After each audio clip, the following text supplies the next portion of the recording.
Call the meeting of the Planning Commission to order. Thanks everybody for coming today. One announcement before we get to the agenda. On the agenda, item number C is a brown bag. That we will not be having a brown bag this month. So just an update. Otherwise, I'd take a motion to approve the order of agenda. So moved. We have a motion. Is there a second? Motion and second. Any discussion? All in favor say aye. Aye. Aye. Motion passes. Item number B, the minutes of September 9th. Everybody get a chance to review those.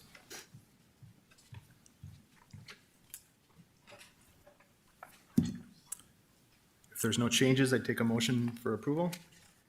So moved. There's a motion. Is there a second? Second. Motion and second. Any discussion on the minutes? Hearing none. All in favor say aye. Aye. Aye. Aye. Any against, same sign. Motion passes. Moving on to the public hearing items. Item number 1A is a continued hearing on an application requesting a zoning change from AG, agricultural, to multi-dwelling residential with a PUD, which is a plan unit development, on the proposed Maplewood Estates second edition. And we have Donald. Good afternoon, Commissioners. Donald Kress with the Department of Planning and Development. I'll be doing the next 4 items. So we'll just stay here. As Chairman stated, our first item is Maplewood Estates Second Edition. Commissioners, you will recall this from the September hearing, which planned unit development located here along 38th Street South.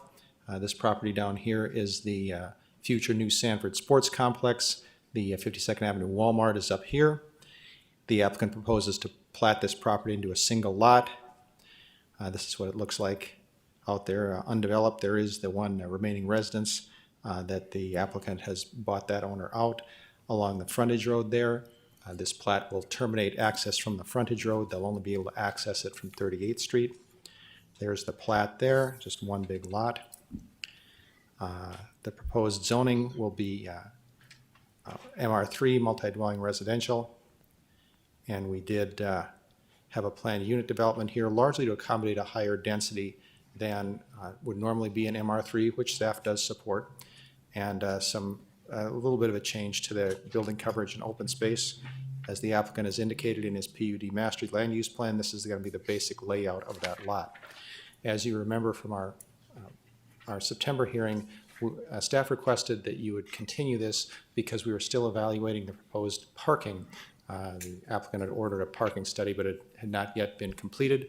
That has now been completed and reviewed by our City of Fargo traffic engineering staff, and they agreed that the proposed parking that's in the PUD here is sufficient for this project. So in your staff report, there is a contingency on the recommended motion. You can now remove that contingency. Staff's recommendation is for approval of this project. That was our only outstanding matter, was the parking.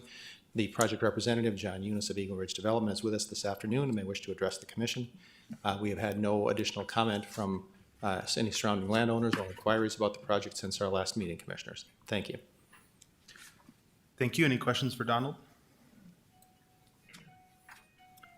Seeing none, is the applicant here like to say anything? If you have any questions, I'd be happy to answer. Thank you. Any questions for the applicant? Seeing none, is there anybody in the audience that would like to speak to this item? Anybody want to speak to it? Seeing none, we'll close the public hearing. Commission, what are your wishes? I'll make a motion to approve the recommendations of staff. Second. We have a motion and a second. Any discussion? Take the roll. Foltz, Aye. Tassa, Aye. Morgan, Aye. Stoffren, Aye. Gunkelman, Aye. Schneider. Aye. Motion passes. Item number 2 is a hearing on an application requesting a zoning change from limited commercial to multi-dwelling residential with a conditional overlay on Lot 1, Block 1 of the proposed University Second Edition, from limited commercial to general commercial with a conditional overlay.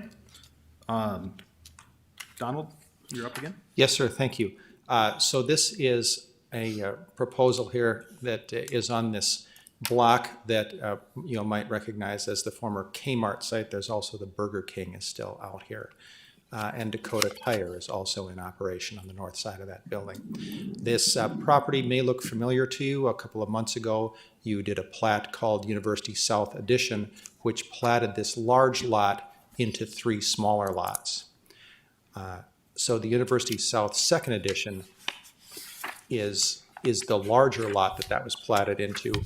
But we'll take a look at the scope of this. This is a little larger than what it seems to be in the presentation. So there's the location of it there. Again, I-94 is just off the project, or off the map up here. University Drive, the site here. The aerial photo says it best. These are just a couple photos of the site. As you know, this property backs up against some residential properties to the west. That's what that area looks like. And the bus really does stop there on 25th Avenue South as part of the route there. So the University South Second Edition is this larger lot, which is proposed to be divided into 2 lots here. Block 1 would be zoned MR3, that is multi-dwelling residential with a conditional overlay. Lot 2 would be proposed to be rezoned to general commercial from limited commercial, again with a conditional overlay. These conditional overlays, commissioners, you're familiar with these. These, mainly for commercial areas, add some design standards. The draft of it is in the back of your packet, and you also received an updated one as a laydown item today. We did have some discussions with the applicant about making a few minor modifications or clarifications on that. So nothing too dramatic in the terms of changes. But these conditional overlays, make a little more detail. We do not have design standards in our zoning normally, so that puts them in there, restricts some uses that would not be appropriate, as noted in your staff report. This is an area envisioned in the Go 2030 plan to have a certain look, and those conditional overlays help this project move toward that look of walkable mixed use center that is envisioned in Go 2030. So this is the University South Second Edition with its own changes. As we were working through this project with the applicant, we determined together that these 2 lots, which were in the University South First Edition, not originally included in this, should also be zoned to general commercial, so to have a more unified project type here. So that's, there's actually both parts of the University South Editions are in this. And these 2 lots down here, Lot 1 and Lot 2 of the University South Edition, will have the conditional overlays. So just this is a map that's in your packet there. So these 2 are the University South Second Edition, MR3, and general commercial, and these down here are general commercial as well. You will note that the conditional overlay is slightly different for each lot. The applicant apparently does have some development already in process for a couple of these lots that we were able to make some minor adjustments to the conditional overlay for, but still carries through our idea of bringing high quality development to this corridor. The MR3 is proposed to be a project by Beyond Shelter, and Dan Madler of Beyond Shelter is with us this afternoon if you have some questions on that. The recommended motion is stated in your staff report and shown on the screen. And again, who's here from Enclave? Oh, Mr. Pattengale is Brian Pattengale from Houston Engineering. Here's the project representative from for this one, as well as Dan Madler from Beyond Shelter. That concludes staff's presentation, commissioners. Thank you. Thank you. Any questions for staff? Seeing none, the applicant wishes to speak. Only if you have any questions, commissioners. Any questions for the applicant? I'd be interested in hearing a little bit more about the scope of the project, what Beyond Shelter is planning. Sure. Mr. Madler, would approach the podium, introduce yourself, please.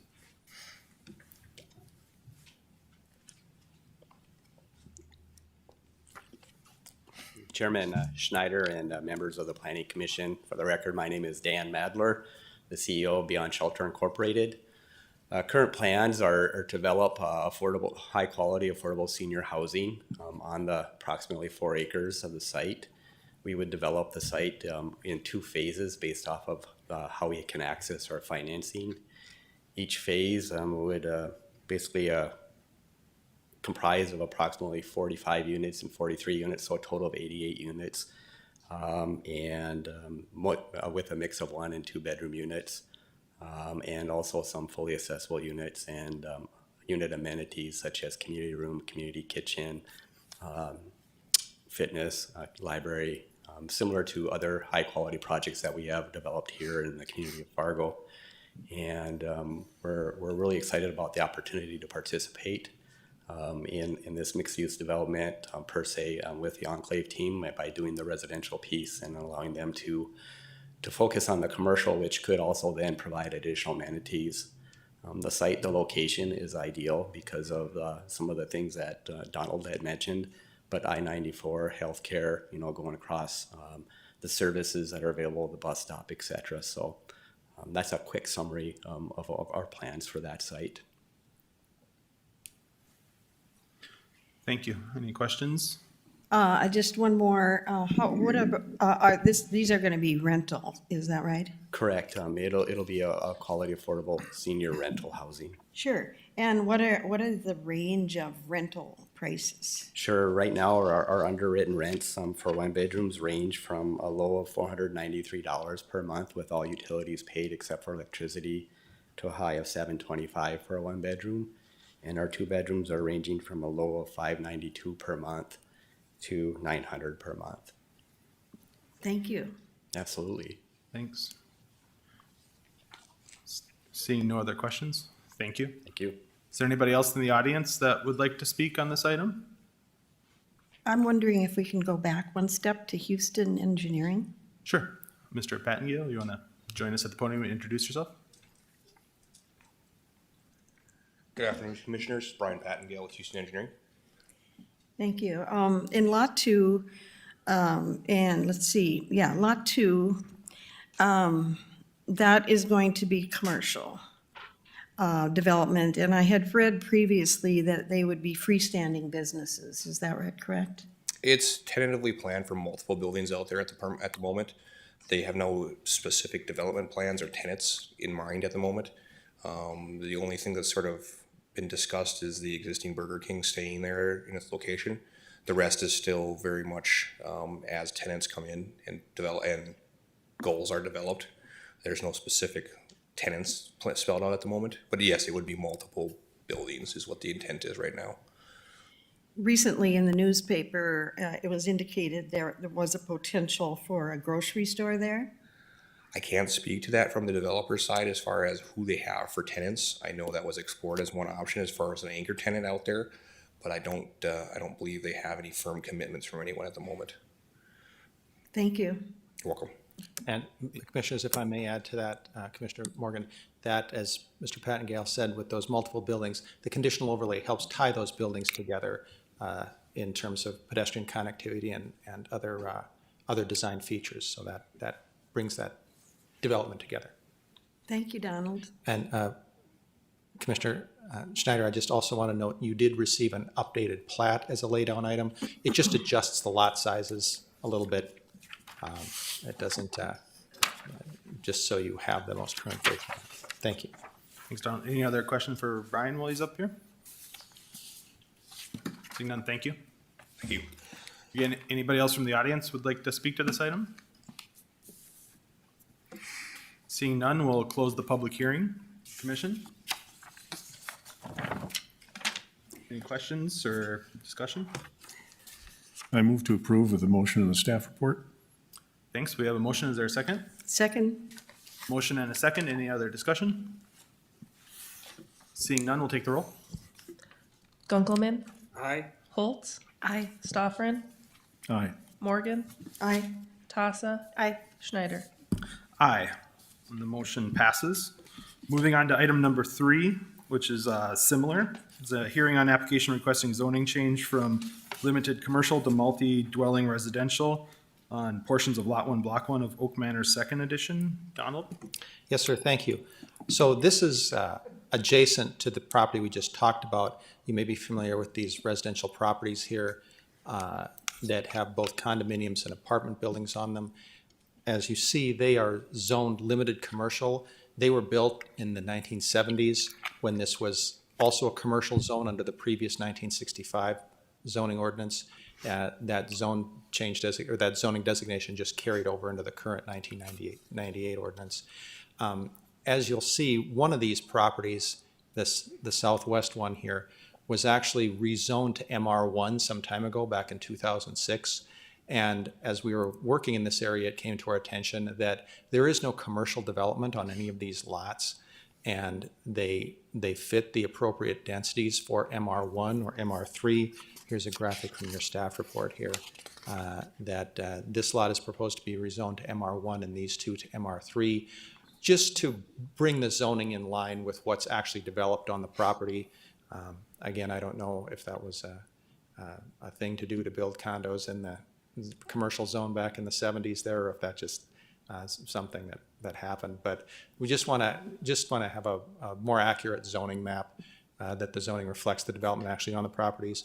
We did have a public meeting on August 26th. We had two of them, then to which we invited the residents to come. Some of them did come and discuss this with us. I did get one call today, just interested in what was going on, that we responded to. So again, this does not really affect the day-to-day lives of the tenants or their ownership at all. It just is an on-paper change, you might say, to bring the zoning into line with the actual development.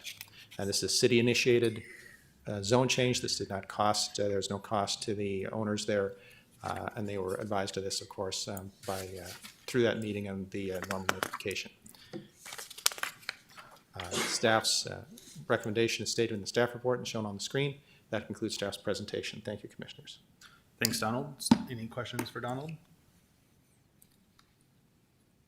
Hearing none. Anybody in the audience wish to speak on this item? Anybody in the audience want to speak?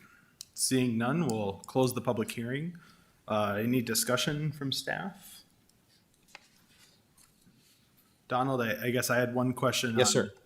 When does staff decide to bring these forward and when they don't? When zoning is sort of out of line with the use? Well, I'll start that one, and Mr. Williams may want to add to it. Generally, things are brought to our attention perhaps by nearby development or some other thing that we're exposed to, and we notice it. We don't sit and comb the zoning map always for things that are not consistent. But like I said, as we were working in this area with the Kmart folks, we did notice this, and I don't know if Mr. Williams has any more comment on that. Yeah, I would say when we do staff-initiated rezonings, it's usually situationally based on the areas that we're working on. Sometimes we'll get zoning compliance requests from financial institutions, and we discover that there's a large area that doesn't meet what the existing use is. But in this situation, when we started working with this Kmart property, and there was the desire by Beyond Shelter to build some multifamily in there, we looked at the transition of the compatibility of the zoning districts and felt that it was kind of a little messy and wanted to try cleaning that up while we were here. Thank you. Any other discussion? Is there a motion? Make the motion to accept the findings of staff. We have a motion. Is there a second? Second. Motion and second. Any discussion on the motion? Hearing none, we'll take the roll. Morgan, Aye. Stoffren, Aye. Holtz, Aye. Gunkelman, Aye. Tassa, Aye. Schneider. Aye, and the motion passes. Moving on to item number 4. Hearing on application requesting a zoning change from limited industrial to downtown mixed use with a conditional overlay on lots 19 through 24 of block 21, all of lots 1 through 16, 20 to 23, 25 to 34, and portions of lot 19 to 24, and the vacated alley of the block 22 of the Reeves addition. Donald? Yes, sir. Thank you. As the chairman has stated, this is the Reeves addition, another zone change with conditional overlay. So just to locate this is First Avenue North, University Drive right here. Main Avenue here, and this is 14th Street and 14th and a half Street North. There are several properties involved in this, and we need to look at the zoning map to see how they tie together. Come back to those. So the DMU zone, the downtown mixed use zone, is currently ends right about here. The applicant, here represented by Mr. Kevin Bartram of Muchler Bartram Architects, intends to redevelop these two lots here in the future with a high-density residential project and asked for the DMU zoning. And the properties here are included. These are the Meineke Johnson Construction Company properties. And this property here, owned by Gary and Sons Electric, are included to have a continuity of DMU. So there's just not an isolated island of DMU sitting out here. And so they are included in the zone change. The property you may be familiar with, a few shots of it here, First Avenue and 14th Street. This building, as you may recall, was damaged by fire and is being in the process of being removed and demolished, as well as some other things on the site there. This is looking on 14th and a half Street and NP Avenue here, which are currently unpaved. And the proposal here is to again have a high density residence, and Mr. Bartram will probably say some more about that. This is not exactly in downtown. The downtown mixed use was designed for downtown. This is not exactly in it, but on a corridor that approaches it. Still, an important connector to downtown. So just the straight DMU did not seem to be the exact appropriate zone for this. So the conditional overlay modifies it a little bit. We have not had the time to do a corridor study of First Avenue North and to determine, how exactly that might develop. But as you know, development is happening rapidly on that corridor. So what you have before you here in the DMU with the overlay is the zone we might have created if we had a chance to analyze this, in a full-length corridor analysis. The draft conditional overlay is included in your packet, and again, you have a laydown item that updates that. Basically, what it does is staff felt it was not necessary to have some of the regulations regarding demolition actually in the conditional ordinance. They're in the existing ordinance, so they didn't need to be added to the conditional overlay. But otherwise, again, some design standards, add some setbacks, a little less lot coverage than you would normally have in DMU, but still the opportunity to have high density on a busy corridor to downtown. And again, that just ties those together a little better. You can see how those lots tie to the existing DMU. Again, Kevin Bartram, representing the applicant, is here this afternoon, and I believe some of the landowners involved in this are also here this afternoon. Staff's recommended motion is stated in your staff report and shown on the screen. That concludes staff's presentation. Thank you. Thank you, Donald. Any questions for Donald? Go ahead, Commissioner. Donald, Yes, sir. I know you're going to vacate, or the proposal is to vacate a portion of that alley. Or that. No, that's just a summary of that. There is no vacation There is involved, no sir. vacation. Yes, sir. Okay, That's so just that'll- that's just the legal description that includes that portion of the vacated alley. Okay, As, vacated. if I let me just comment on that to you.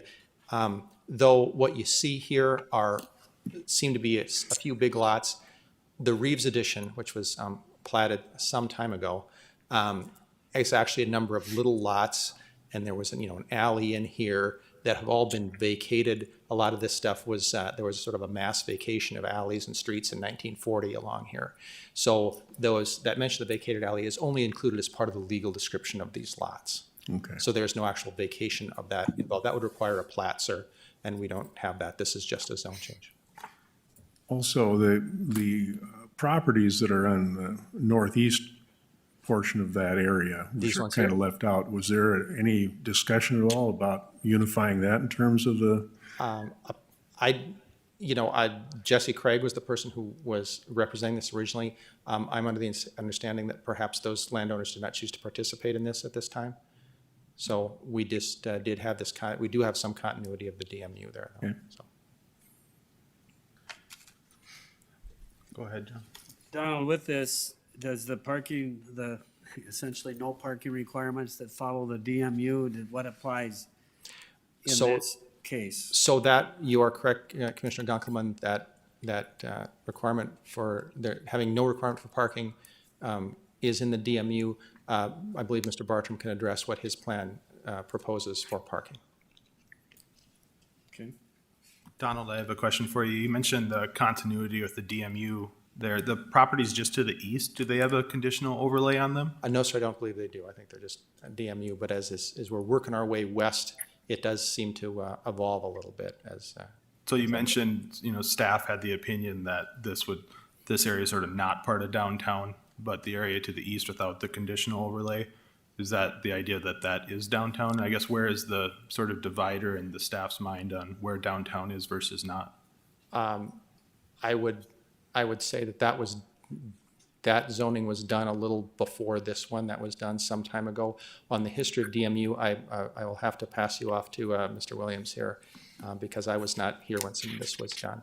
Yeah, and I guess maybe just to add to my thoughts or question there is, when I read through this, I wondered what's the benefit of the conditional overlay there. It seems like this property sort of adjacent to the railroad and a corridor to downtown, is the setbacks. I mean, what sort of atmosphere are we creating here that's not downtown? I think in this situation, it becomes sort of a fringe zoning on the DMU or the downtown area. In the downtown in focus plan, it encourages the addition of housing, quality housing within the area. This corridor has been slowly transitioning over the years, and staff hasn't really had the time or resources to be able to do any type of a corridor study to see what we want to see this grow into in the future. In this situation, some of the overlay language in there is to try encouraging high density residential. In the situation that we have right now, it's limited industrial, which could probably develop as, Foltz buildings and industrial, small scale industrial contractor services, or have the opportunity to be able to try putting some higher density residential here that may have some restrictions that you would see similarly with other fringe developments within bigger cities, focus more on residential. So, thank you. Is the intention then, so properties to the west here, as the development sort of keeps occurring, we'd continue this sort of conditional overlay approach until we came up with a bigger plan for new zoning categories? Yeah, I believe the intention would be, the properties straight to the west. I anticipate eventually they would come in for some sort of redevelopment infill type project. And then once we start diving into the land development code rewrite, we could start identifying some of those zoning categories that are missing, that we probably really need based on how development practices have changed since 1998 when the original land development code was implemented. One other note I wouldn't mind saying is we could zone this MR3, which would be 24 units per acre, but all of our plans are encouraging more and more density, and right now we really don't have a zoning district that really accommodates that high of residential density. If I may add a couple comments real quick. When we look at downtown mixed use as it, moves kind of over by Woodrow Wilson area, what we're finding in that area is that DMU no setback standard doesn't leave a lot of room for right-of-way planning and utility planning. And so we wanted to at least get that small setback to allow a little bit more right-of-way space. You're seeing kind of this fringe development pattern in the university mixed-use zoning area, what was just approved, and the Craig development in Oak Grove has that small setback. And so if we were to do a corridor overlay in this First Avenue corridor, chances are we would see something in recommending towards that. This conditional overlay also I can't remember if Donald mentioned this or not, but basically the standards pull from the university mixed-use zoning district, and that university mixed-use zoning district was designed specifically for this type of hybrid situation. And so in order to keep up with the pace of change that's happening on First Avenue, we thought this was a good solution to kind of help us get there. And then Also, the core neighborhood plan, if you were to hybridize the core neighborhood plan and the downtown and focus plan, our consultants right now, CZB, are doing some technical analysis of this area.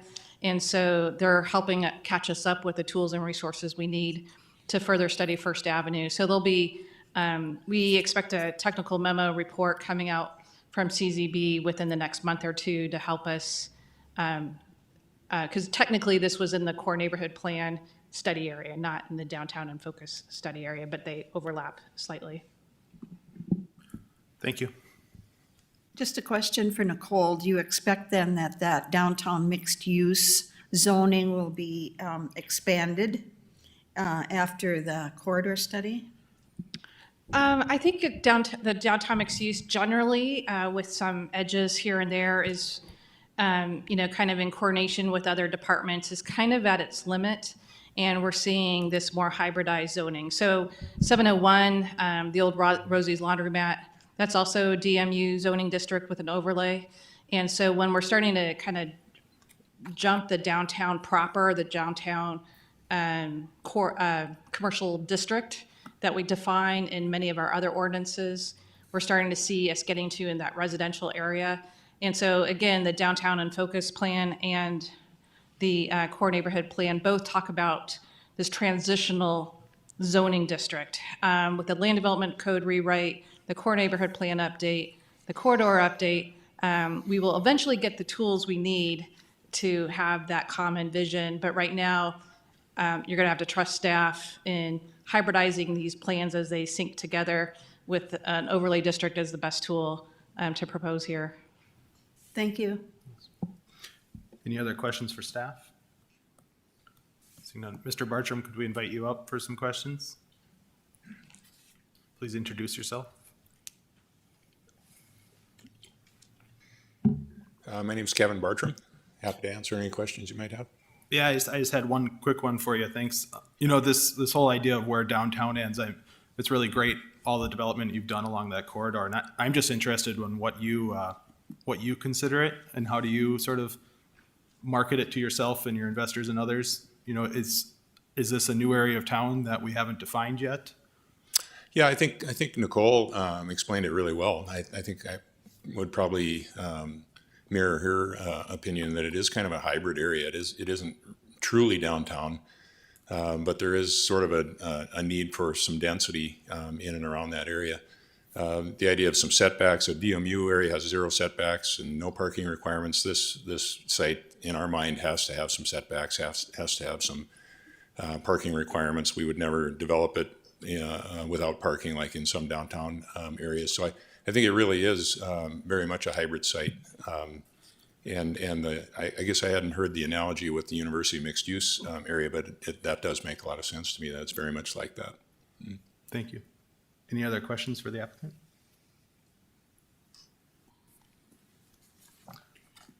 Just what I overheard a few minutes ago, that you're going to close on the property December 1st. That's the plan. And one of the contingencies with that closing is the zoning. Yep. Great. Thank you, Mr. Bartram. Okay, thank you. Anybody else in the audience wish to speak to this item?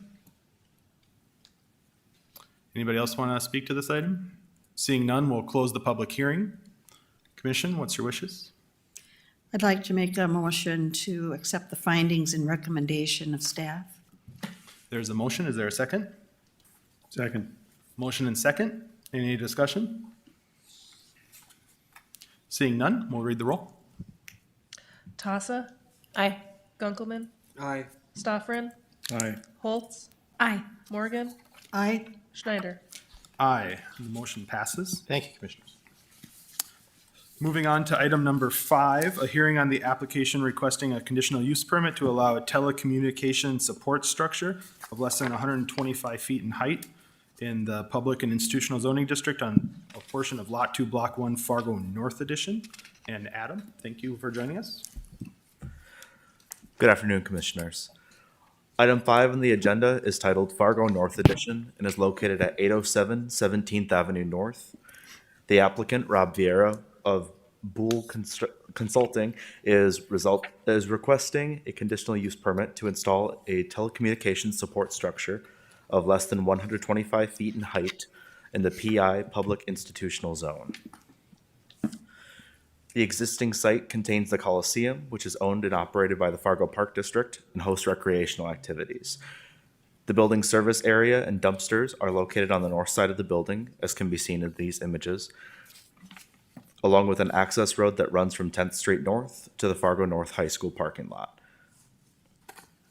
Here are excerpts of the plans submitted by the applicant. The proposed telecommunications support structure will be a monopole measuring at 114 feet from the top of the lightning rod, and is proposed to be located in the service area on the north side of the Coliseum. Staff notes that the CUP relates to allowing certain uses. The CUP is not a building permit. The tenant will have to go through the building permit process to obtain a permit to construct the TSS with the inspections department prior to construction. These permits are administrative and so do not come before the Planning Commission. The Planning Commission is the final decision maker for CUPs. Any appeal of the Planning Commission's decision goes to the City Commission. Pursuant to LDC Section 20-0903B, appeals of final decisions must be filed within 10 days of the date of the decision.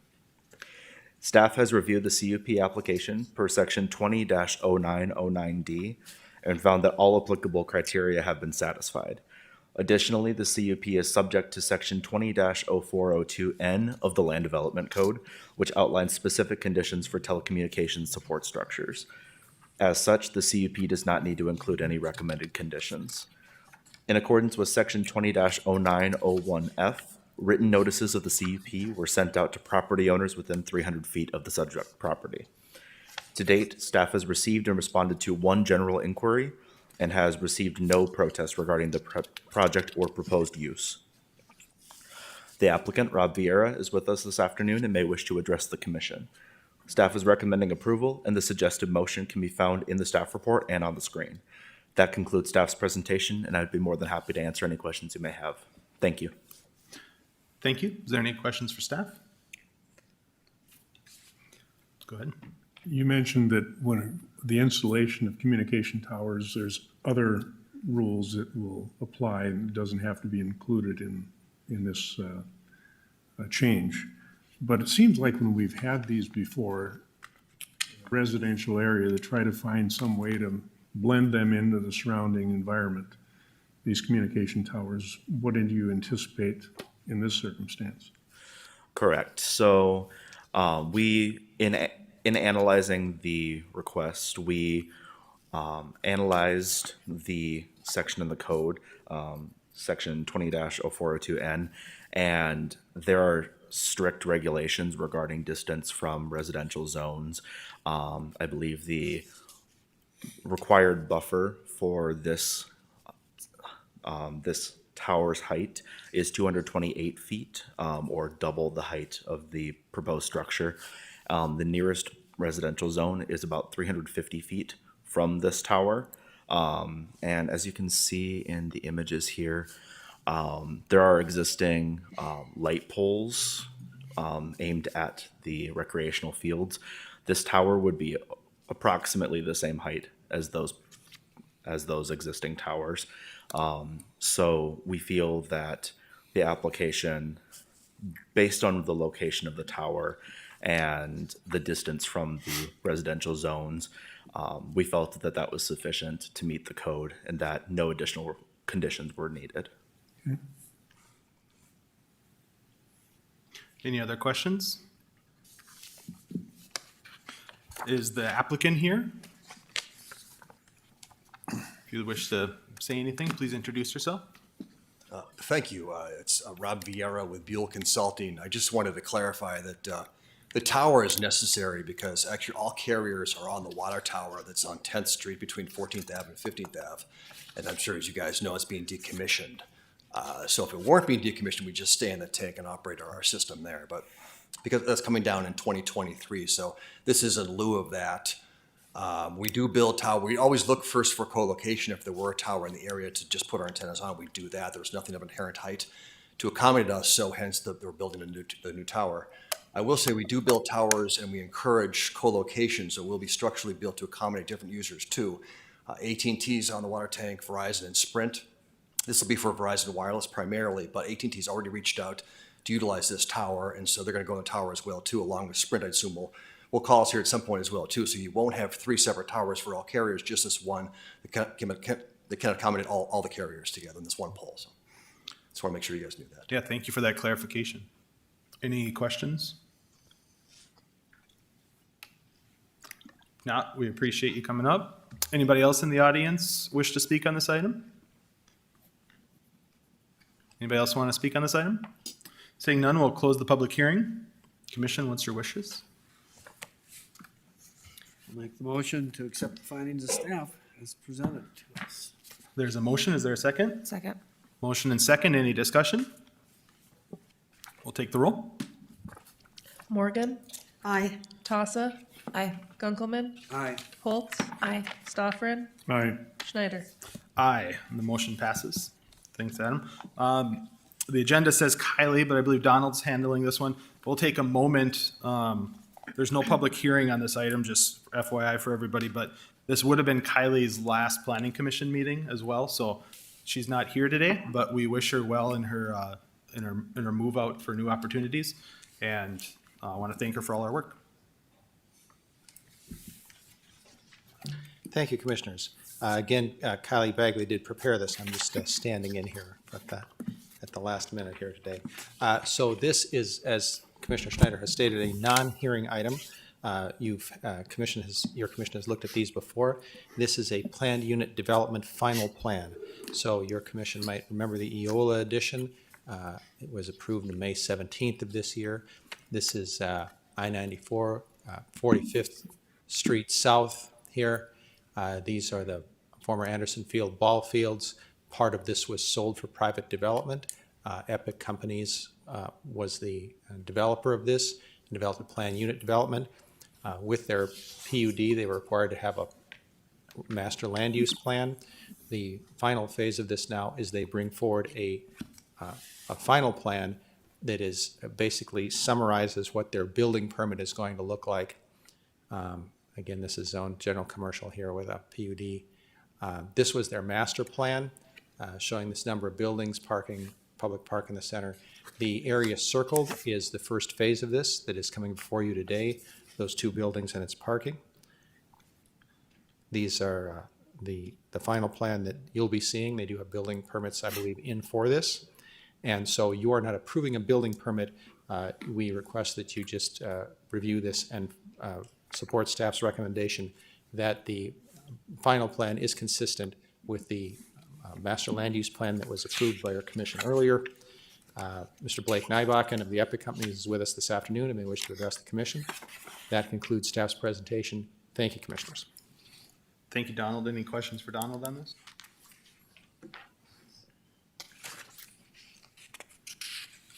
Don, I guess we could take questions for the applicant too, if anybody had any. If not, is there a motion?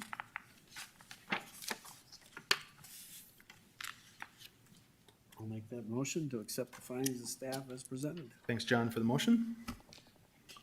Thanks, Second. Scott, for the second. Any other discussion? Take the roll.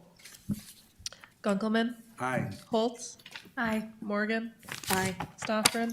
Aye. Tossa. Aye. Schneider. Aye. And the motion passes. And that is everything on our agenda. Donald, anything else for us? Commissioners, I was just going to add that this is the first phase of this, so you'll be seeing a few more phases in the future. Perfect. Thank you. Nicole or Mark, anything else?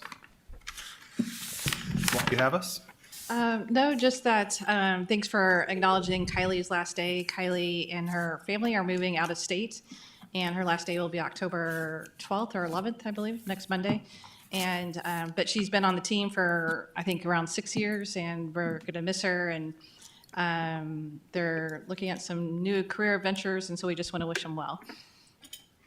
Thanks, and thanks, Kylie, again. Otherwise, take a motion to adjourn. Move to adjourn. A motion and a second. All in favor, say aye. Aye. Aye. Aye. Motion's adjourned, or meeting's adjourned.